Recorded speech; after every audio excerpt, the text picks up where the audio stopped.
Lentic and lotic ecosystem. There are two types of freshwater ecosystems, lentic and lotic. First one is lentic ecosystems. Definition: lentic ecosystems refer to static or slow moving water bodies such as lakes, ponds and wetlands. लेंटिक ecosystem क्या है? एक static और slow moving water body है जो जिसके examples है lakes, Pond's and wetlands, जिसमें एक स्थिरता है और जिसमें पानी का बहाव है वो स्लो होता है। ठीक है।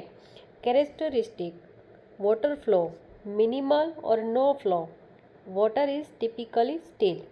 स्टेगनेंट वाटर बॉडी को हम क्या बोलते हैं? Lentic ecosystem. ठीक है, पानी का उसमें बहाव नहीं होता है। Habitats includes various zones such as the littoral, near shore, lemnitic open water and benthic bottom zones. Lentic ecosystem के 3 जोन्स होते हैं, लिटोरल, लेमनेटिक एंड बेंथिक जोन। सबसे जो नियर का शोर के नियर का होता है उसको बोलते हैं लिटोरल जोन। ओपन वाटर जो जोन होता है उसको बोलते हैं लेमनेटिक जोन। और सबसे जो लास्ट में होता है, जो नीचे होता है बॉटम में, उसको बोलते हैं benthic zones. Biodiversity supports a diverse range of organisms including phytoplankton, zooplankton, aquatic plants, fish, amphibians and invertebrates। इसमें बायोडाइवर्सिटी की जो ज़्यादा पाई जाती है, ठीक है, उसमें फाइटोप्लैंक्टन्स भी होते हैं, जू प्लैंक्टन्स भी होते हैं, एक्वेटिक प्लांट्स होते हैं, पानी में मिले जाने वाले प्लांट्स होते हैं, फिश होती है, ठीक है, एम्फीबियंस होते हैं और इनवर्टिब्रेट्स भी होते हैं। Nutrient status can be oligotrophic, nutrient poor और eutrophic, nutrient rich, depending on the surrounding environment in human impact. उनका न्यूट्रिएंट स्टेटस कैसा होता है कि क्या अगर कोई बहुत पुअर है, ठीक है, ज़्यादा न्यूट्रिएंट्स नहीं होते, और अगर होते हैं तो बहुत ज़्यादा होते हैं, ठीक है, और ये उसके आसपास का जो सराउंडिंग एनवायरनमेंट है और ह्यूमन का इम्पैक्ट उस पर कितना होता है उसके ऊपर डिपेंडिंग होता है। अभी देखेंगे lotic ecosystems. Definition: lotic ecosystems refer to flowing water bodies such as rivers, streams and creeks. Lotic ecosystem किसको बोलते हैं? जब वाटर बॉडी है वो स्टेगनेंट नहीं है, फ्लो है, ठीक है, रिवर है वो फ्लोइंग होती है, पानी का बहाव होता है, तो उसको बोलते हैं लोटिक इकोसिस्टम। कैरेक्टरिस्टिक उसमें है water flow, continuous movement of water, flow rates can vary from slow to fast.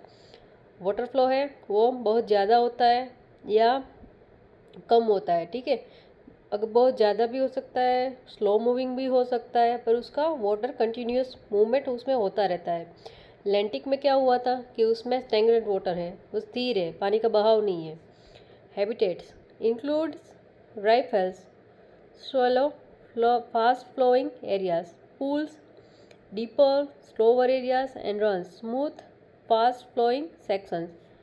Habitats में क्या है कि एक शैलो होगा, फास्ट फ्लोइंग एरिया होगा जिसमें पानी का बहुत ज़्यादा होगा, पूल्स होंगे तो उसमें डीपर होगा, पानी ज़्यादा गहराई होगा, उसमें जो सनलाइट है वो बहुत ज़्यादा गहराई में नहीं पहुंचती होगी, जबकि लेंटिक में क्या है कि जो सन के रेस है वो पहुंचते होंगे, ठीक है।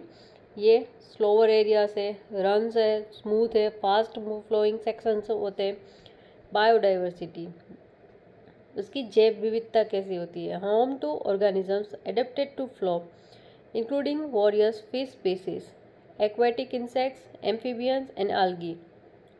ये कई ऑर्गेनिज्म का घर है, ठीक है। एडेप्टेड टू फ्लो जो फ्लो बहाव के साथ जो ऑर्गेनिज्म रह सकते हैं उनका ये घर है। इंक्लूडिंग वॉरियस फिश स्पीसीज, कहीं कहीं फिश की जो स्पीसीज है वो इसमें है, एक्वेटिक इंसेक्ट्स है, एम्फीबियंस है एंड algae होती है। Nutrient dynamics generally more dynamic in nutrient cycling due to the constant movement of water which can transport nutrient and organic matter downstream. इसमें कॉन्स्टेंट मूवमेंट होता है वाटर का, इसलिए इसमें न्यूट्रिएंट ज़्यादा होते हैं, ठीक है, पानी के बहाव के साथ उसको ज़्यादा न्यूट्रिएंट मिलते हैं, ऑर्गेनिक मैटर्स मिलते हैं। ऐसा उसमें लोटिक में इकोसिस्टम में होता है। लैंटिक का हम ओवरव्यू देखें तो क्या है कि लैंटिक में स्टेगनेंट वाटर है, ठीक है, और लोटिक में क्या है कि इसमें पानी का बहाव होता है, फ्लोइंग वाटर बॉडीज होती है। ऐसे ही आपको वीडियो अगर देखने हैं तो मेरे इस चैनल को लाइक शेयर और सब्सक्राइब करें। Thank you.